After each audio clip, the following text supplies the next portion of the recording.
Today's episode is a little bit different than our traditional real estate focused episodes. Today, we have Kyle Porter on the podcast. Kyle is the founder owner of Normal Sport, which is an independent golf media company.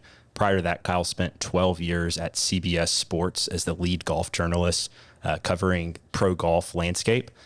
Kyle is an extremely intelligent writer, extremely intelligent on sports. Today's episode with Kyle, we talk a lot about his venture into entrepreneurship, starting his own business, leaving CBS Sports, and how that's impacted his faith and his family, positively and negative. And there's a lot of great takeaways from our conversation today that are applicable to our business, to your life, to my life as well. And so could not thank Kyle enough for taking time to come on the podcast. If you would like to follow and support Kyle, please check out normalsport.com. You can subscribe to his newsletter and content there. So without further ado, let's get into it.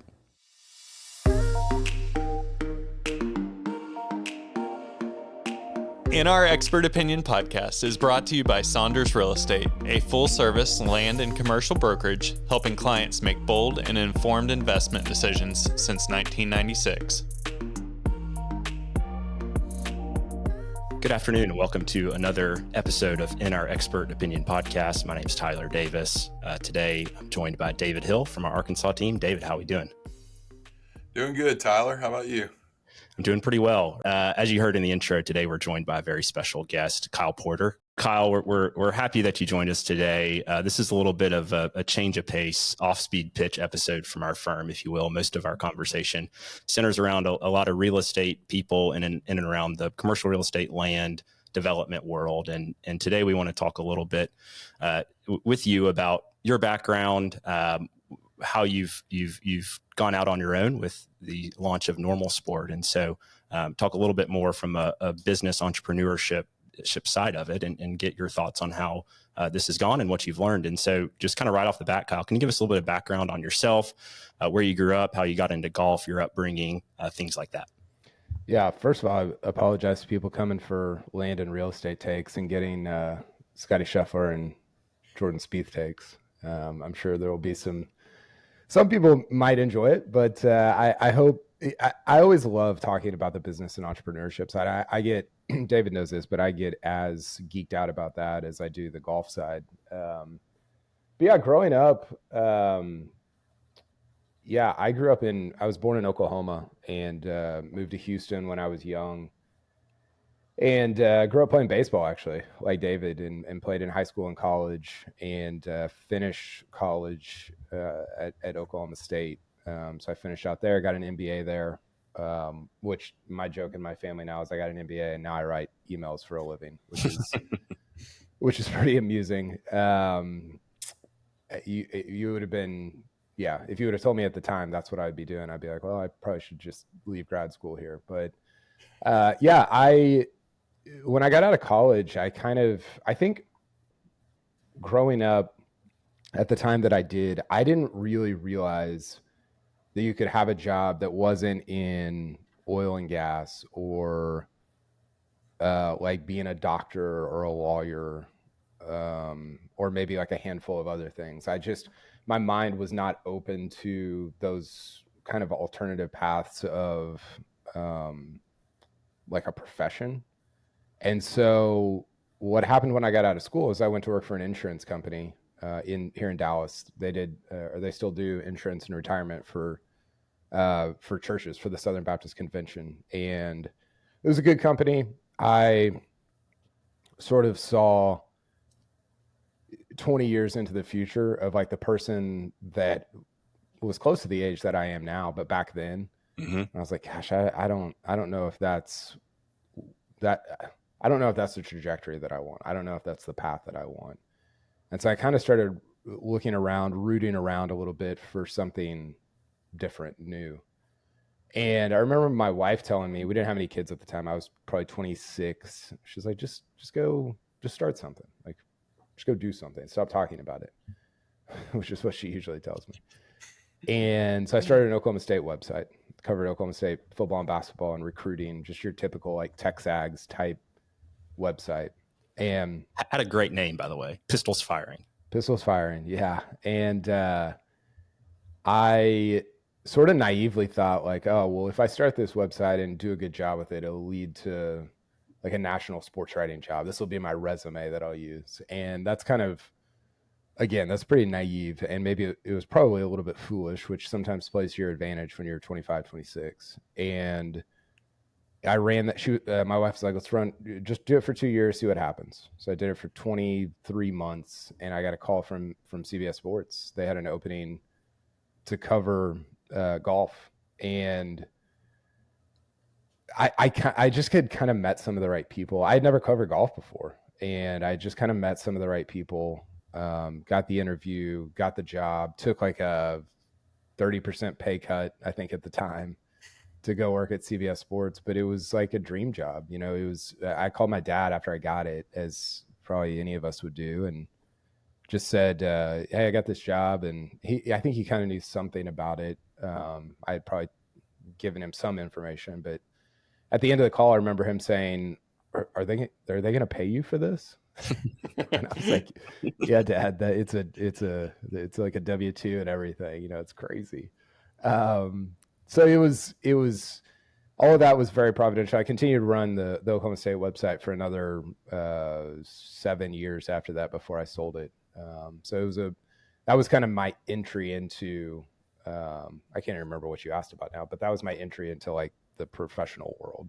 How hard was it to kind of go out on your own a little bit or just start something? I think for a lot of people, like in our business, you know, we sell land, we do commercial investments, we do all sorts of stuff. And a lot of people are stuck in that, you know, corporate America kind of job. And the hardest part for people to get into our business is just to take the leap of faith, I think. Mm-hmm. And for you, how was that when you did kind of start to make that transition out of insurance into, you know, into the journalism, you know, small business world?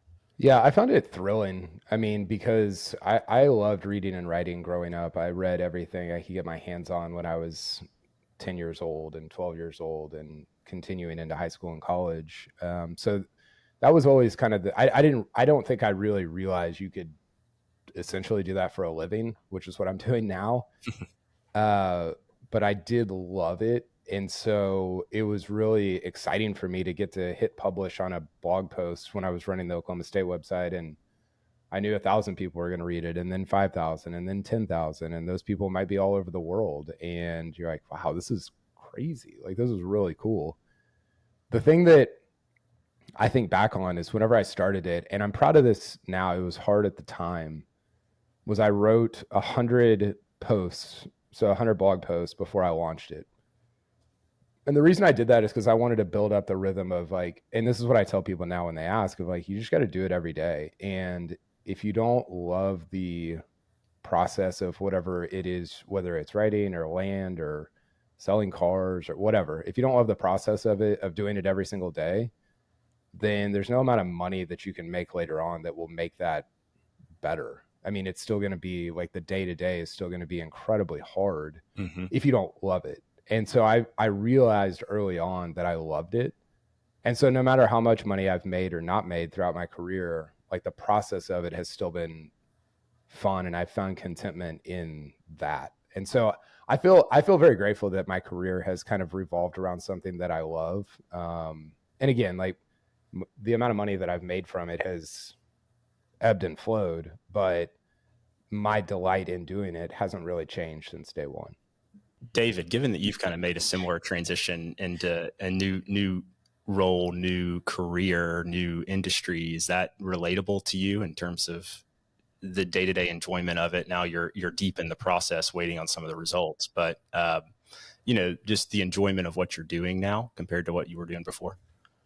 Yeah, so I can jump in here and add a little bit additional context, because I don't think we've actually talked about this yet. But so Kyle and I'm actually involved, which we haven't started talking about what Kyle's doing now. But normal sport was probably the big leap of faith for him, because as he was talking about his wife Jen and her her encouragement to push him to do pistols firing. I think that conversation looked a little bit different about a year ago.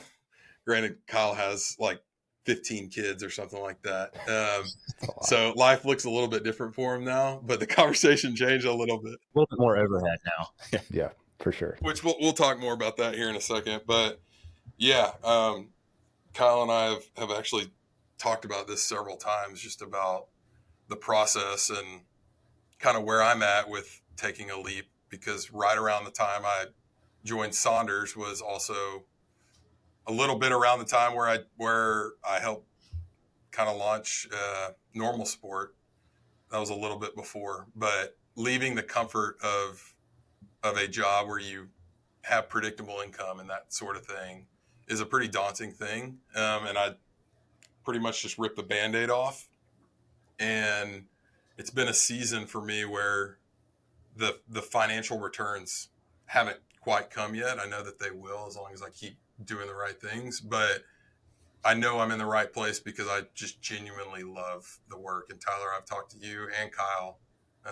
Both of y'all are two of my closest friends. So y'all probably heard me lament about this, but the silver lining is that I just genuinely love doing the work.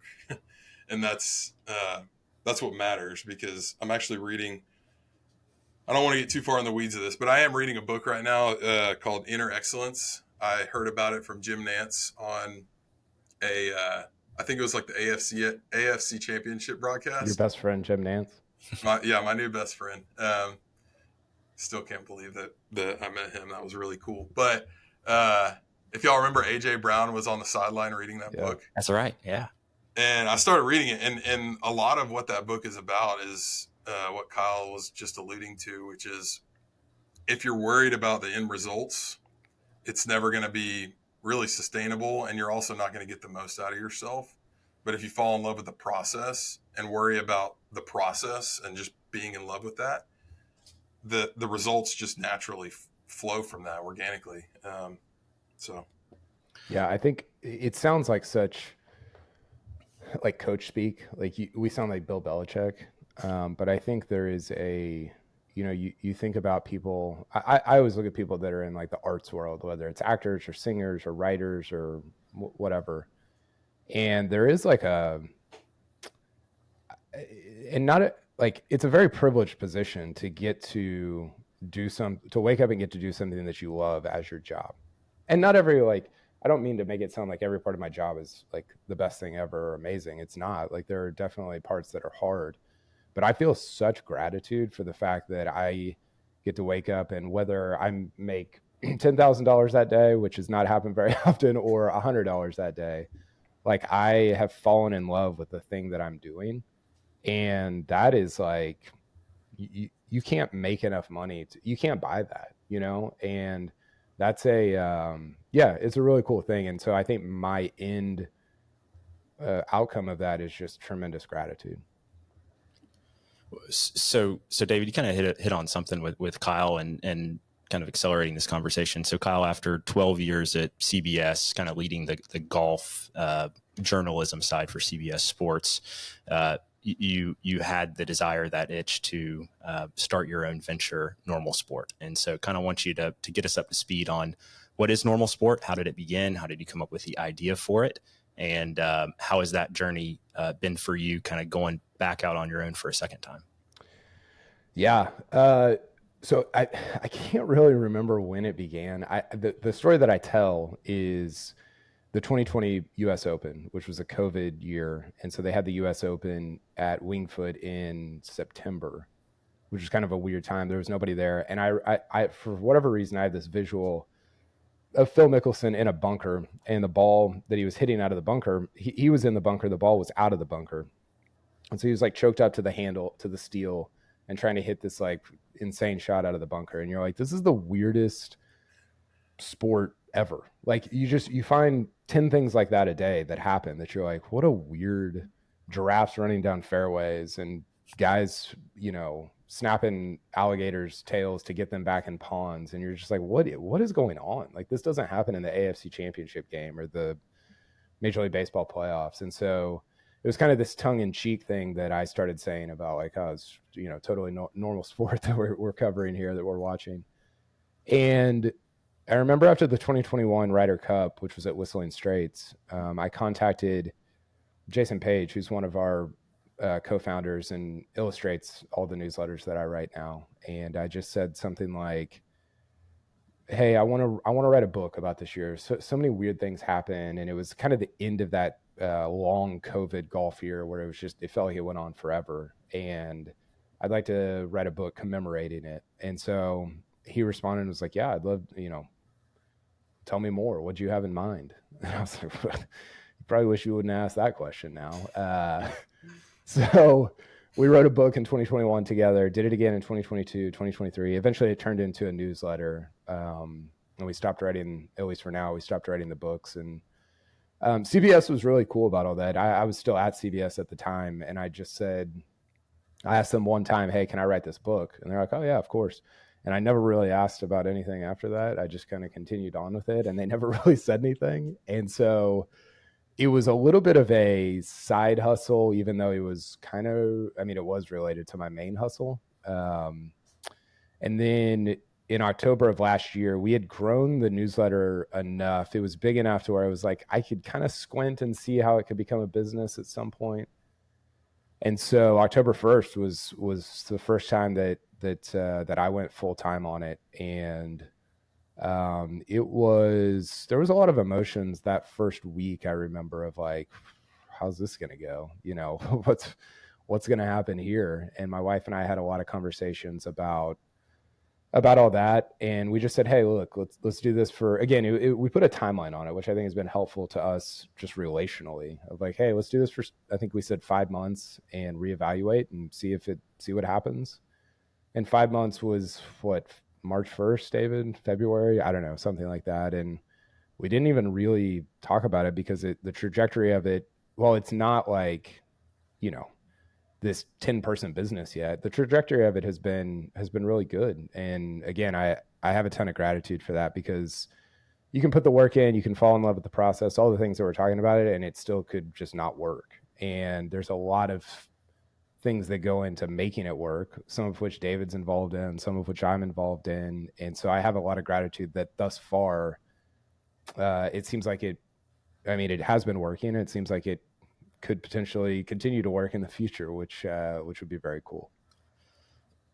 Absolutely. And as a consumer of it, I really enjoy it. And we'll talk more about how people can subscribe and support you in this effort. But, when you were looking at going out on your own with this, Kyle, and kind of made the decision to do it, and you're looking at, okay, you have a name. How did you go about branding this in the way that you wanted to? For our company just went through a full rebrand in the last 3 or 4 months. We did it on a tight deadline for several reasons, changed the name of our firm, logos, colors, websites, all the stuff. And so, for you starting out kind of a newer venture, talk about the planning process from a branding standpoint, and then the planning on the content. It just seemed like when you launched Normal Sport that you all had your ducks in a row on, okay, we're going to come out swinging with great interviews. Jim Nance, I think, was one of them, Rory, other people like that you had within the first little bit. It just seemed like all this, you mentioned a timeline and planning. It seemed like it was really well executed, and want you to kind of dive in a little bit, both on the rebrand and then the launch and the planning that went into all that. Well, I'm glad it seemed like that on the front end, because that's not what it felt like on the back end. We had them fooled. No, do what? We had them fooled, it seemed like. That's fantastic. The backside was just a circus. I mean, yeah, we didn't have a ton of time to do that. And I think, the good part for us, my version of what happened with Pistols Firing when I wrote those 100 posts, was I had like a year and a half of writing the newsletter under my belt. And so I kind of knew the rhythm of it. And so there wasn't a huge change there in terms of, yeah, we stepped it up in terms of like how much I was writing, the type of interviews we were getting, stuff like that. But it wasn't a huge change from a day-to-day scheduling standpoint for me, which was really helpful, because as long as you have a sustainable schedule, you can kind of put whatever you want into that schedule and just, turn it up a little bit or turn it down a little bit. And so that's from a content standpoint, that was sort of the way I viewed it. But from a branding, I don't think I'm very good at branding, which is frustrating when you try to start all these like media brands. And I just have like so many disparate thoughts that are always all over the place, and I never can get it together. But I remember we created a little logo for our books, and it was like this smiley face, and it had an N and an S in it for Normal Sport, and it was fine. It was Jason Page did it, and it was cool. It was good, but it didn't represent the sort of absurd but meaningful nature that we kind of get at with Normal Sport. Because like we talk about how you want to hit people with humor, and then you hit them with something meaningful, and that has like a real impact or sort of it lasts with them more than if you're just always trying to go deep. And so we wanted to create something that was kind of in line with that. And I remember I was driving back from Austin. I think I was at the Match Play event in Austin. I was driving back, and I just had this vision of like we needed an animal like as our logo. And so at some point that turned into everybody's seen the GIF of like the monkey that does like the side eye thing, like what's going on here. Mm-hmm. And for some reason we just sort of like mashed that with like this sheep, because golf started basically in fields with sheep, and the sheep had to be like, we were here, what are you doing? Territory. Yeah. And people are just hitting a ball around, and it's like, this is not your spot. And so that was kind of the side eye sheep that we came up with. And it kind of took off from there. Like Jason's done a great job with it. But it was the timing of it was very good, because we came up with that logo and that branding right before we launched, I think it was. And people have really responded well to what the logo is and what it means. It has to, I think the thing that people miss with branding is it can't just look pretty. It has to have some depth to it. And our branding, I think, has some depth in that it relates to what we're trying to get at, which is to make golf more meaningful for people, to make it through. We use our mission statement is to use humor and heart to make the daily golf fans experience more meaningful. And I think our logo really gets at that in a kind of a weird and unique way. And I can relate to what you're saying in terms of how you all have used humor and things like that on the front end of some of the newsletter articles. And then I'm reading through and boom, all of a sudden it's something like really serious that hits you deep. I think you mentioned something about Victor Hovland's process and all that recently in a recent newsletter. And it does have more impact than if it's just a super serious newsletter the whole time that you're reading it. And yeah, you can't, if you try to be super serious the whole time, you're going to lose people, because it's like, I'm good. Like I can't handle this. Like it's too much. And it comes across as like not that genuine, because nobody is that serious all the time. Nobody's that deep all the time. Like we're humans, and I think people miss out sometimes on writing, whether it's about golf or other sports or anything, where it's like they write in a different way than they communicate day to day. And that's always struck me as kind of odd.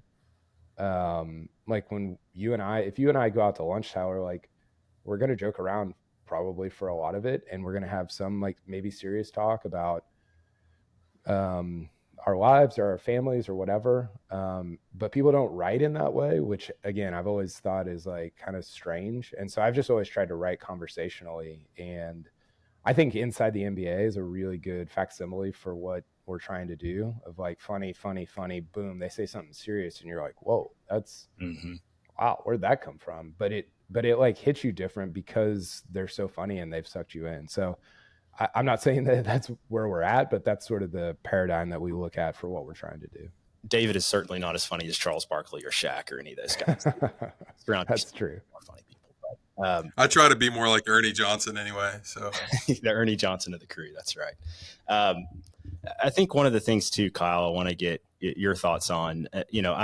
I've listened to you talk on several podcasts over the years and things like that. And all three of us on this call are believers, and that Christian journey does change over the years, and life impacts that better or worse at times. And so, how is you mentioned trust and faith and going out on your own and being deep in the process and believing that, you're going to be taken care of and things are going to go the way you want to. How much of that is your Christian faith been tested or impacted? And I've talked to David at length about this in terms of his career and his life right now, and just kind of want to get your thoughts, on kind of your faith journey alongside your career and entrepreneurship journey.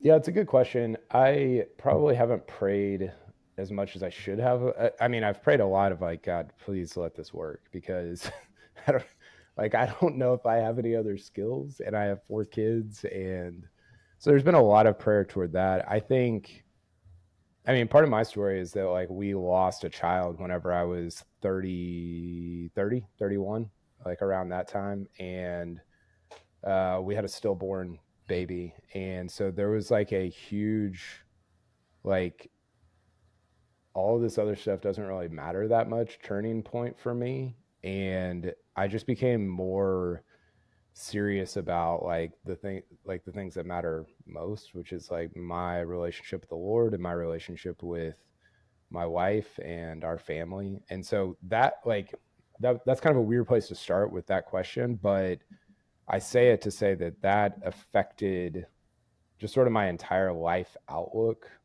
uh, a long time ago, to the point where I just don't have a ton of like worry or concern. I mean, I have like day to day. David knows I like sometimes freak out day to day, but big picture, like that really affected me and changed me in a way that I don't really have like these massive overwhelming concerns about like what's going to happen, because just going through something like that, you're like, well, if I love the Lord, and if the Lord loves me through that, then like there's not really other stuff that could change that or affect it or whatever.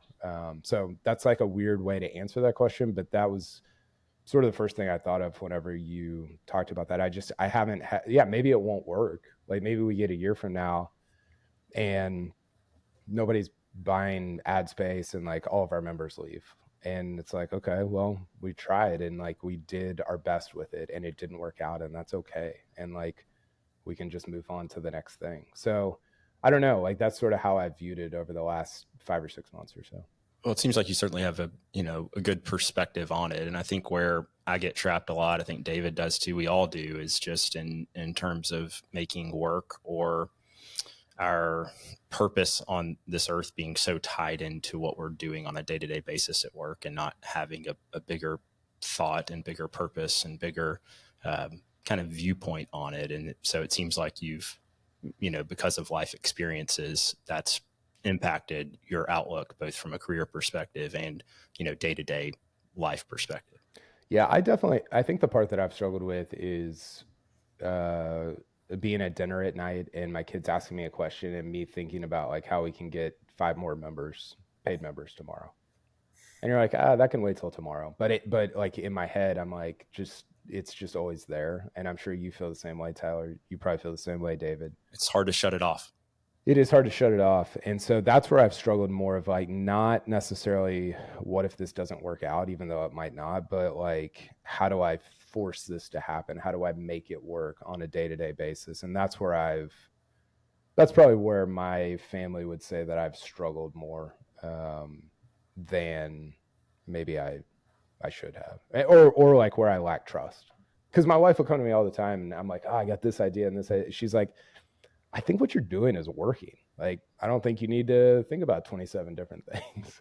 And that's a good reminder. Like that's helpful for me. It's easy to talk yourself into believing that like the incremental thing that you do, or I just need to work a little bit harder, just need to do one more thing. I need to send one more mailer at night, David. I need to send one more email, do one more thing at night away from whatever else is the most important thing. And like we talked about, it's kind of hard to shut off sometimes, but that's a great lesson for all of us. David, do you want to kind of talk to Kyle about question asking and storytelling and some of those things? Yeah. I mean, I think that there can be a lot of parallels just with what we do on the land side and sales in general, which I'm a pretty firm believer that everything in life is sales, whether you want to admit that or not. But one of the things that I've always really admired and looked up to Kyle about is just his ability to ask really, really good questions. And And I think part of that is there's probably a nurture aspect to that, or I'm sorry, a nature aspect to that. But I know for a fact that there has to be a nurture aspect to it too. And um, yeah, I mean, Kyle, that's one thing that I've always just looked up to you about and said, man, he's really good at asking great questions. And when you do that, it makes people feel really important. Like that was one of the things that stuck with me the first time you and I met was like, man, this guy who I knew who you were long before you knew who I was, but you asked really engaging questions that made me feel important, and it was just it was a great feeling, and it's something that I've tried to implement, um, not only in my job but also in my life. So I think you could help a lot of people who are listening to this and just saying like, hey, how much of that is intentionality? How much of that is just natural gifting? And for those of us who are not naturally as gifted as you are at asking great questions, like what are things that can be done to try and hone that skill? That was Snappy Salads on Walnut Hill, right? That's right. Yeah, Yeah. I remember that. That was great. It's definitely intentional. I think that I, well, one thing I think like I think everybody's interesting. Like everybody has an interesting story or part of their life that um, we don't always know about. And so I do think that there's something with that. Some people you start to find more interesting than others, but I think the what? That was just a very diplomatic way of saying some people are really boring. Well, but I guess what I'm saying is like with some people, you're like, man, this person is endlessly interesting, and other people, they're just like one or two aspects that you're like, oh, that's really interesting, and then the rest is kind of like, oh, I've maybe heard that before or whatever. And I think that like part of my story is in high school and probably growing up, high school, college, like I just really struggled a lot with pride and was, I don't know, arrogant or however you want to say that. And I think that as I transitioned into being an adult and learning about God's grace and how I'm not as awesome as I think I am, I really started to like embrace the idea of humility. And I think question asking is an act of humility because you're basically saying like, I don't, I'm going to withhold talking about myself so that you can talk about yourself. And for most of us, I think the majority of the time, we love to talk about ourselves. We love to impress people. We love for other people to think highly of us or whatever. And so as I started to embrace this idea of humility as I got older, and I didn't learn it until I got older, I think question asking became the sort of manifestation of that. It was like a way that I could live out that humility. And I mean, the place that I'm worst at it is at home because I just want to talk to my wife or my kids about myself. And so I think it's sometimes easier, and as a lot of things are in public or around other people, because you know that you're gaining trust and garnering their how much they like you or think about you by asking them about themselves. You know, like what it's doing to them. And so there's some of me that like struggles with that of like, oh, I don't Yeah. want to do it for that reason. But yeah, I view it as an act of humility. And I think that I practice it. Like I write questions down and I keep a collection of questions to ask people when we have a dinner party. I love like running the conversation, but not from a speaking a lot standpoint, just from a fostering other people's conversation standpoint. And I'll chime in certainly, but I love like stirring it up and mixing it up and getting people going from like a thought provoking standpoint. I think it's really fun. And I think it leads to like really fun nights of like just good conversation with friends. And so I definitely work at it and think about it quite often. But yeah, I view it as an act of humility. Yeah. And that can be a fine line too, because even how I frame the question, I kind of heard myself saying it can almost be like a transactional thing of like, I Mm-hmm. need to ask good questions so that I look better, or Yeah. so that they like me, or so that I can close this deal or whatever. Um, But I think in a lot of that, it's probably really hard for you to answer a lot of these questions without tying it back into faith, because I know that is the root of a lot of the reasons why Yeah. in your case. But there is just a genuineness when you ask the questions that I aspire to. I think everyone could aspire to, but like when you ask the questions, you're not just asking them. That's something every time Alex and I come over and have dinner with you and Jen, it's like you're asking questions to Alex and you remembered what you had asked her months before. It wasn't just like an empty question. So I think one of the things there is like I like to draw out of people like what's going on in their hearts and not just like what's going on in their heads. And so it takes some sometimes that's hard to do, but you do have to like ask some interesting questions to kind of get it like, hey, what's going on in your heart? And like what is like meaningful or mattering to you right now? So that's something that I think about is yeah, just trying to draw out of people like, hey, what, because I get, and part of it is just an annoyance with the idea of small talk. It's like, I don't know, we have such a short time on earth. Like, why are we spending it on small talk? And sometimes, like, I went to breakfast with my dad and grandfather last year for my grandfather's like 92, and we all went to breakfast. And I got home and I told my wife, I was like, gosh, I just asked questions all the time. I don't know if they would have talked if I wasn't there. And she was like, yeah, that's how some people like to live life. Like some people just want to be left alone. And so she has to remind me sometimes to stand down and to just chill out. But I mean, you've heard me say this a bunch, David. I love just being in the mix. Like I think life is very rich whenever you're in the mix, and my version of being in the mix is often just asking people questions and stirring it up and finding out what's going on inside their hearts, not just for my own sake but for their sake, and to try to help them understand themselves better as well. So I'm hopeful that it doesn't feel transactional, because it very rarely is. There are times when you're in situations, whether it's in business or whatever, you're like, okay, I just need to do this and just to get it done, and it is transactional. But for the most part, it's like out of just caring about the other person and trying to live out that humility like you were talking about. I love what you just said, that just the disposition that everybody's interesting, and starting with that kind of premise, I think is really impactful and a neat way to have an outlook on other people. And from a business personal standpoint, that's something that I certainly want to get better about. So kind of transitioning, something else that's interesting that's coming up here in a couple weeks, the Masters, Kyle, you're going to be on the ground, I believe. I've heard. Kind of set the stage a little bit for us with the Masters this year, where the pro golf world is at the moment. We have LIV, the PGA Tour, these guys coming together, some of them coming together to play again in the first major of the year. Catch people up on who have not followed super closely the PGA Tour this year, where things are at, who some of the favorites are. Kind of set the stage a little bit for us.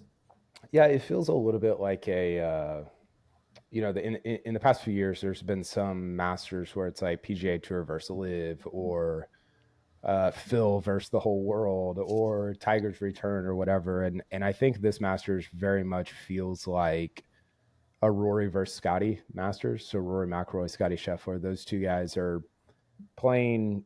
Rory's been the best player in the world this year, and obviously he is turning.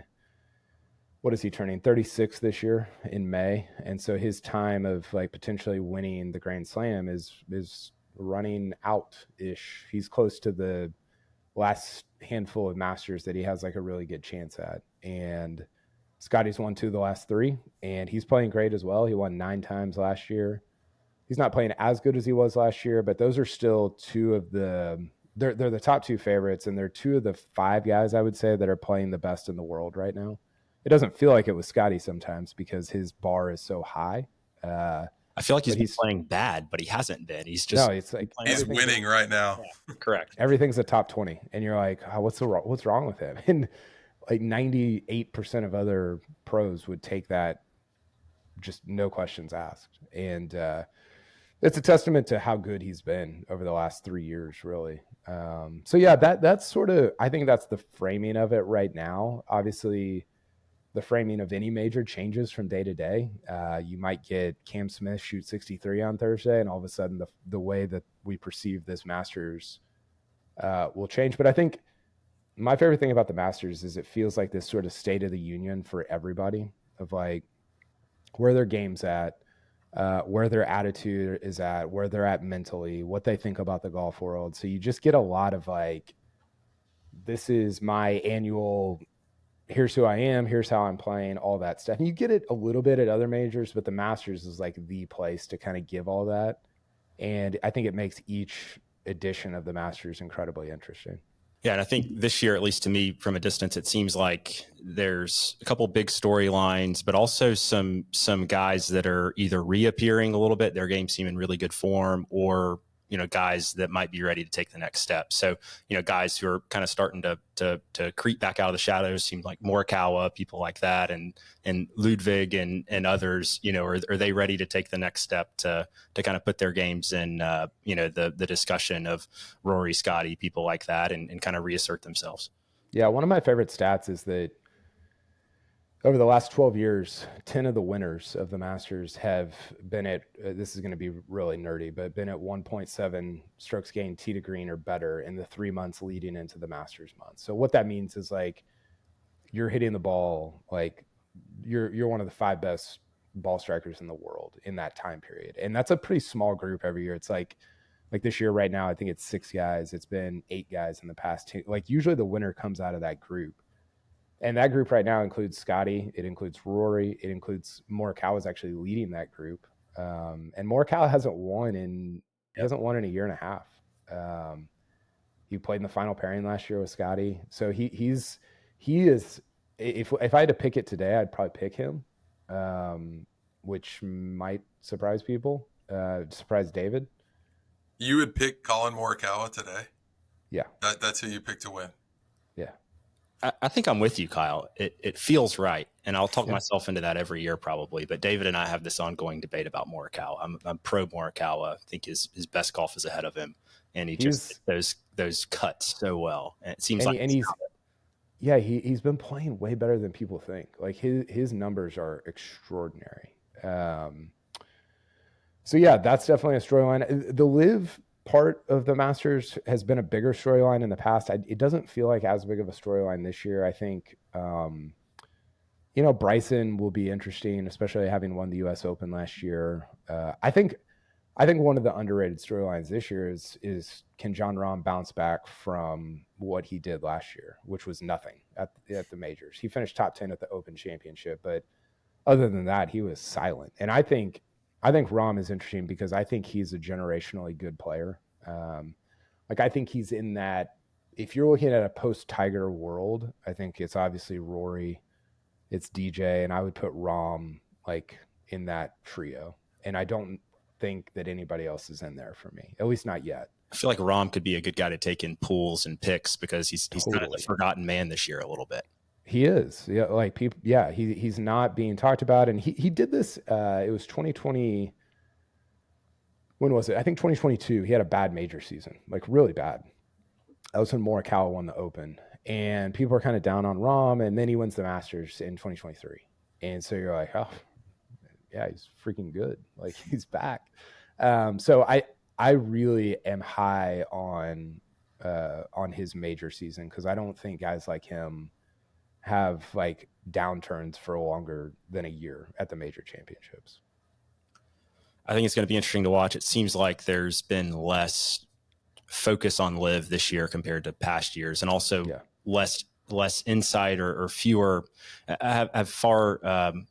I just don't know what's going on as much and who's playing well over there because I feel like people have not been paying attention to it at the same level they were in the past. Does that feel like a normal take right now? Yeah, I think that's right. I think what's really interesting is that every year for the last 3, you've had a new sort of poster boy for live, right? The first year it was DJ and Phil went over, and then it was Cam Smith, and then it was Rahm. And this year, like they haven't really gained any new big names over the last year or so. And so there's no there's nothing really notable that's new to talk about. It's kind of just like, oh, well, Liv is still around. And I don't think anybody believes that outside of Rom, Brooks, and Bryson, I'll probably regret saying this, but outside of those three, does anybody have a real chance? Like, is Joaquin going to win the Masters? Got to see it to believe it, I think. Joaquin is 1.7 strokes gained tee to green the last 3 months. Yeah, but yeah. I mean, if he wins the Masters, good for him. Yeah. He's never finished top 10 in a major. So I think outside of those top three guys, I think Bryson's by far the most interesting, but I think Rahm has probably the best chance to win. I like it. And I think, we're all kind of counting down the days for it. And Kyle, we appreciate you coming on. We did want to leave with one fun little segment here. And, a lot of our audience, like I said at the beginning, landowners, farmers, people in land development, land investment, commercial development, a lot of people drive trucks in our business. And so I thought for people, it might be a fun exercise to go through, and we're going to make a comparison of what golfers or what type of truck. And so kind of rapid fire here, I have some written down. F-150, the standard, normal, nothing special kind of truck. Yeah, but first of all, this is a Venn diagram of like 7 people, but these 7 people are going to just... They're going to eat this up. They're going to love it. Yeah, it's going to be awesome. Taylor Moore is my F-150, just generic, fine, like not going to do too much or too little. I would guess that no one listening to this podcast has ever even heard of Taylor Moore. But also, I find that kind of offensive because I drive a F-150 now. So, thanks a lot. You need to ask for a raise. David's got a nice F-150 though. I don't know if it's the generic version. What about a flatbed truck? Yeah, flatbed truck. You guys sent this to me, and I added all sorts of stuff here. So this is on me. Flatbed truck is Tommy Fleetwood. Looks cool from the front. Might not be a lot there on the back end. Like, might not be a lot of substance there. So that's Tommy Fleetwood. It might be full, but it might be empty. Usually it's empty. And a flatbed truck's not going to win any awards, and Tommy Fleetwood hadn't won a PGA Tour event. So so we'll see there. Toyota Tundra. Yeah, so Scotty Scheffler's my Toyota Tundra. I think Toyota Tundra is like my favorite of the boring, or just like the regular standard trucks. And I think the thing about Scotty is like he plays very boring golf, and I think that's really aspirational as a golfer. Like David and I play, and we play very not boring golf, which is not a good thing. And he plays very boring golf, and he's very smart about it. And so that was why I said Scotty was Tundra. I thought you were going to go with Hideki with the Toyota tie-in, Oh, yeah. All right, 18-wheeler, just big machine, just a monster. Yeah, the septic tank, Sepp Straka. The pride of Valdosta, Georgia. He's a monster. He might win 5 points at the Ryder Cup this year. I think the fact that he is from Valdosta, Georgia, and lives in Valdosta is the craziest thing that nobody talks about. I mean, we have an office right outside Valdosta. There ain't anything going on up there much, and for this world-class golfer to be living and based in Valdosta is just fascinating to me, and play for the European Ryder Cup team, which is that's what I was going to say. Crazy. He's from Austria, quote unquote. The dude sounds like the most South Georgia guy I've ever heard. Yeah, he could be one of our land agents, walking through a pecan farm. He looks like a land agent.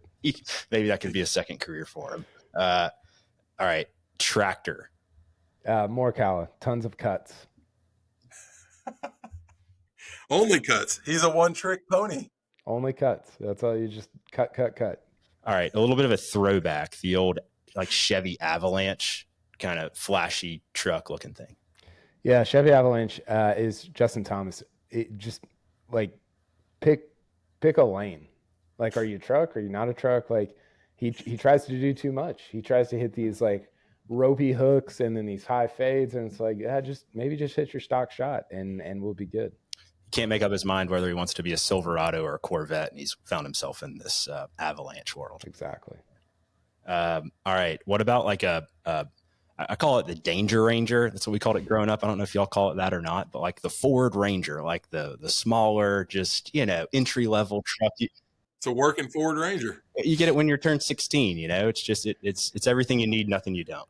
Yeah, it's Russ Henley, and looking back on this, I don't know how I made Russ Henley somehow the lesser Taylor Moore. It should probably be the other way around rather than the way I had it. But yeah, just small, steady. Probably not going to win any awards, but is not going to hurt you either. I think it's Russ Henley. Yeah, he's Macon, Georgia, and his brother is actually a land broker in the state of Georgia. We've done some deals. There you go. It's kind of a small world. All right, this feels like a layup. The Cybertruck. Just this is an alley-oop, like Bryson. There's only one way to go with that. You don't think you need no idea what I'm looking at. I don't know if it's great or terrible or it's anything in between. It's, yeah, easily Bryson. Yeah. All right. Just like a work truck, regular cab, like, 3 seats in the front, nothing in the back, like just your good old boy work truck. Alex Noren. Alex Noren has 1/1000th the talent of Rory McIlroy, and yet he's been a pro for like 20 years. For people that don't know Alex Noren, he's from Sweden, and he's not like, if you watch him hit balls on the range, you're like, I mean, David hits it farther than him, like, legitimately. And yet he's a Ryder Cupper. He wins in Europe. He's just made an amazing career out of the talent that he has, because he works harder than everybody. So I think how to get point A to point B. Yeah, just like Mark. One. Yeah, he's like Mark Leishman. He just bunts it around, He does. The Swedish Mark Leishman. Well, Kyle, with that, thank you so much for coming on. We really appreciate it. Wait. I have one more thing. We have to talk about this because Kyle just brought up an Oklahoma State golfer. And Kyle, I don't know if you know this or not, but Tyler has a pseudo burner account. And you get blown up about this all the time. And now you're finally putting a face to the name. Tyler is the guy on Twitter that's always tweeting about how that was a cheap national championship and Bama should have won. This is Tyler. So y'all need to hash this out real quick. So for background, for you sickos who are still listening, like Kyle, you would say in your newsletter, the 2018 NCAA championship was NCAA golf championship was Alabama, Oklahoma State. Oklahoma State's had the gold standard golf program, forever in the United States. And you don't have to suck up now. And yeah, I'm just setting you up. But Alabama made the finals. Alabama had a team that had, I think there's 4 PGA Tour wins on that team, a very solid squad. And they had to play Oklahoma State in the finals, which sounds great on paper, but the national championship was hosted on Oklahoma State's home golf course that they play every single day. And it just seems like, of all the great golf courses we have in America, why would we let the top program get to host the national title on their home course? Victor Hovland, incredible player. The whole Oklahoma State would have been the favorite no matter where it was played. I just have a problem with the home course advantage, for a national title. I actually think that's fair. Like, I don't. I mean, the problem with the argument is that the other side was like also 4 pros and probably 4 better pros in Hovland, Wolf, Ventura, and who's the 4th one? They had Boshu. Oh, they had Austin Eckroat. Yeah. I mean, the OSU team was sick. I mean, it was unbelievable. And Hovland wasn't even, like, Wolf was the best player on that team. But you get Wolf outside of his comfort zone, and he's not Matt Wolf anymore. Well, I think that's fair. And I don't know that they've had it at a home course since then, have they? They probably learned from their mistake. They probably saw me chirping at Kyle Porter enough on Twitter. Yeah. Working every rebuttal. And it's a bit more Kyle than it is something for real. Tyler got the NCAA's move from Stillwater to Greyhawk to Matthew Wolf won the NCAA individuals at the Blessings, which is the Razorbacks home course. I think that was after that. I'm pretty sure, right? Maybe it was before. No, he turned. Well, yeah, it was, because I think he turned pro in 2019. Yeah, I think it was 2019. Kyle, we're going to plug this on the front of the podcast as well, but how can people find more of your content and follow and support you in Normal Sport and everything you have going on? Yeah, normalsport.com. We'll have a ton of Masters coverage. We'll just be drowning in Masters coverage. So you can go check it out. We send out a newsletter 3 times a week. During Masters, it'll be once every day. And we promise to make it worth your time. Yeah. And again, as a user, it has been. I've really enjoyed it. Y'all are doing great work, and, just really appreciate you coming on today and sharing some of your entrepreneurship journey with us. So Kyle, appreciate it. Absolutely, Tyler. Thanks for having me. Thank you. And David. Thank you for listening to In Our Expert Opinion Real Estate Podcast. Don't forget to subscribe on your favorite podcast app so you never miss any of our upcoming episodes. For more on land and commercial real estate, please connect with us at saundersrealestate.com.